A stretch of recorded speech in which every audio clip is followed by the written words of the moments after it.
Welcome back to AP US History. This is Chapter 26. We're going to be talking about the Cold War and Truman's presidency. During World War II, the United States and the Soviet Union were allies. Shortly after the war, this relationship is going to turn sour. The Soviets have a goal of worldwide domination of communism. They control the Eastern Bloc nations, Czechoslovakia, Poland, East Germany, not Yugoslavia, but Bulgaria and Romania.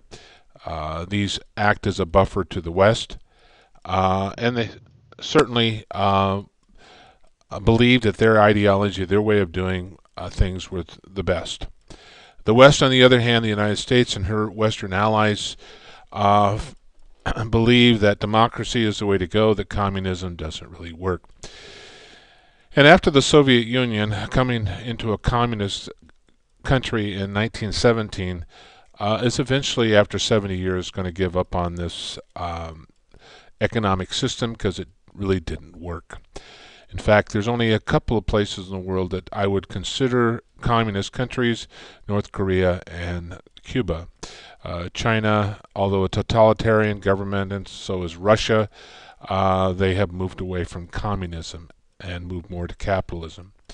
The West feels that they need to contain the communists, the spread of it. This came from George Kennan, who was the ambassador to the Soviet Union. He is the architect of this containment policy, which will be adopted by President Truman. In terms of methodology, both sides are going to spy on each other. The CIA is created by the United States to assess threats from other nations in the world. KGB is its counterpart.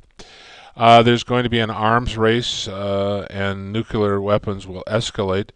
The United States develops the atomic bomb first, but in a few years, the Soviet Union have developed and tested their own bomb. And this race to build nuclear weapons is going to escalate from year to year to year, and from decade to decade. Both systems are going to compete for the hearts and minds of people in the third world, convincing each side that their system is the best. The United States and the Soviet Union never fight a war directly against each other. They will fight by proxy. They will be in Vietnam, Korea, Afghanistan, but they'll never go toe-to-toe.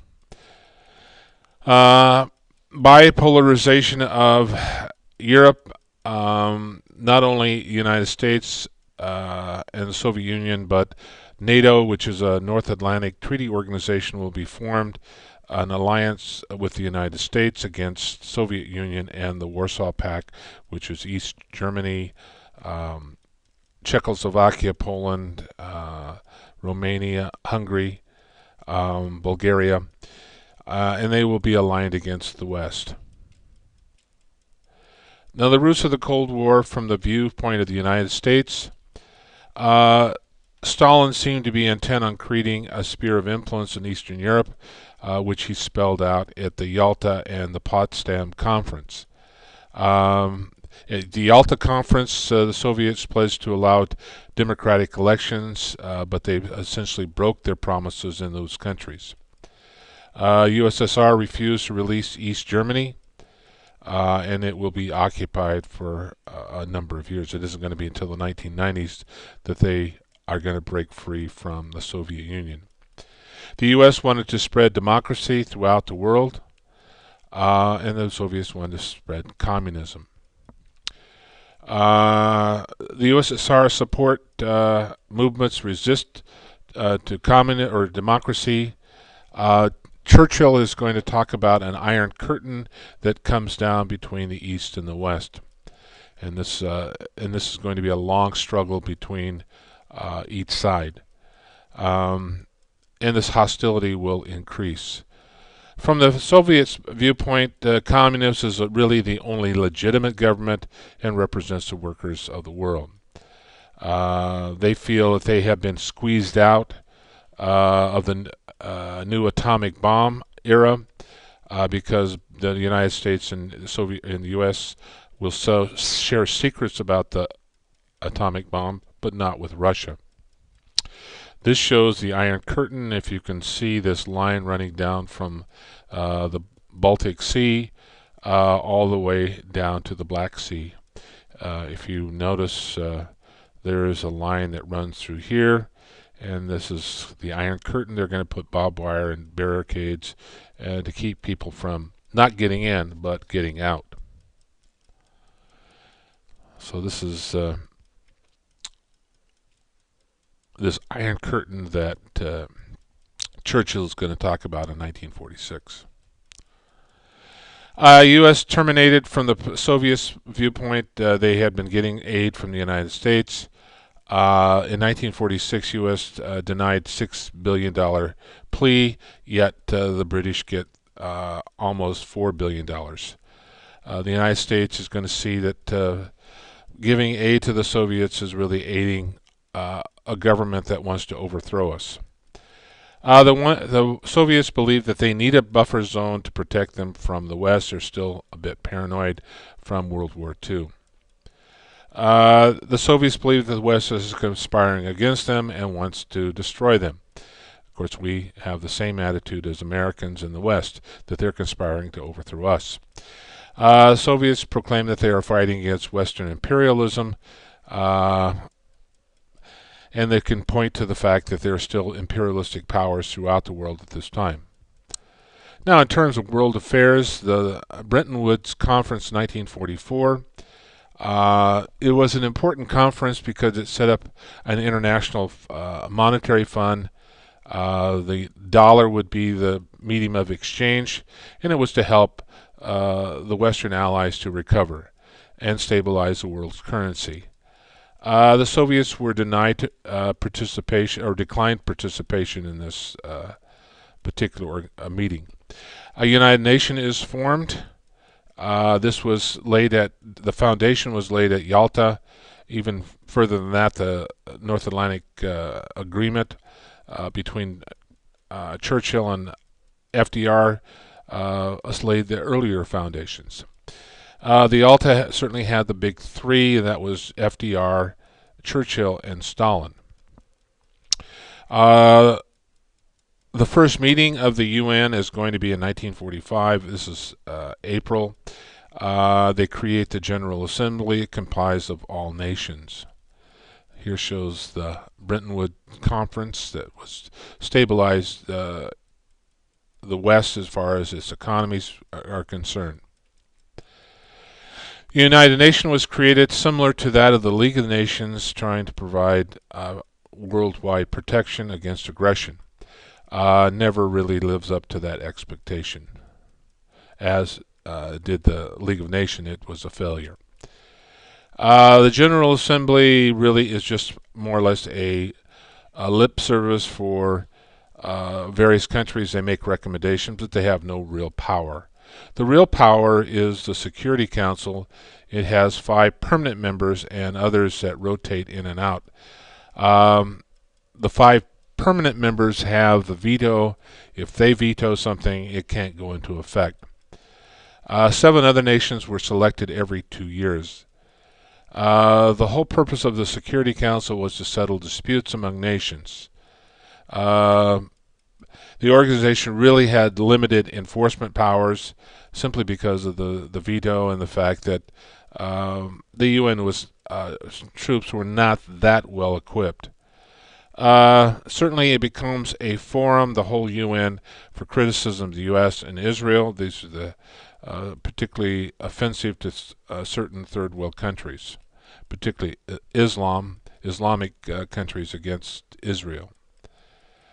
The policy of containment was essentially put together by George Kennan. He was ambassador to the USSR and warned President Truman that the Soviets wanted to expand their empire. Soviets believed it was their duty to overthrow the Western democracies and those hostile to their political beliefs. America needed to stop their aggression according to this policy. Truman will adopt Kennan's ideas, which became known as the Truman Doctrine of Containment. So George Kennan is the one who originally comes up with this, and Truman will adopt this. This will define American policy for the next 20 years, dealing with the Soviet Union and her allies. Part of this policy was the U.S. must support all free people wherever they may be. Picture of George Kennan here, and this containment policy. Certainly, they wanted, under this containment policy, to stop the spread of communism. Truman asked Congress to give $400 million to Turkey and Greece because there were communist elements in both countries trying to take over. Both Turkey and Greece are democracies today, so apparently this policy worked in those two countries. Not everywhere. The Marshall Plan was 1947. This was again to help Europe recover economically and prevent the communists from spreading into these areas because of the unemployment and just general poor conditions that people experience. The United States will give $12.5 billion to 16 nations in Europe to help them rebuild their economy, because they've been pretty much devastated by World War I. This plan was highly successful in Europe. Now, Marshall had been the commander of the armed forces during World War II. He will become the Secretary of State under Truman, after Truman becomes president when FDR passes away. There was a civil war, and this Truman Doctrine is going to apply to two groups of people vying for power, the communists and the anti-communists in Greece, and the same Turkey under pressure from the USSR. They want to have access through the Dardanelles. Of course, this doctrine, again, supporting free people, resisting advances of the communists. And there'll be $400 million given to both. And neither country to this day are communist. The Marshall Plan, again, Secretary of State, seems that America would support these European allies so that they would get back on their feet, so that revolution would not be an option, because when things are picking up, people tend to support their government. And again, $12.5 billion was extended to them.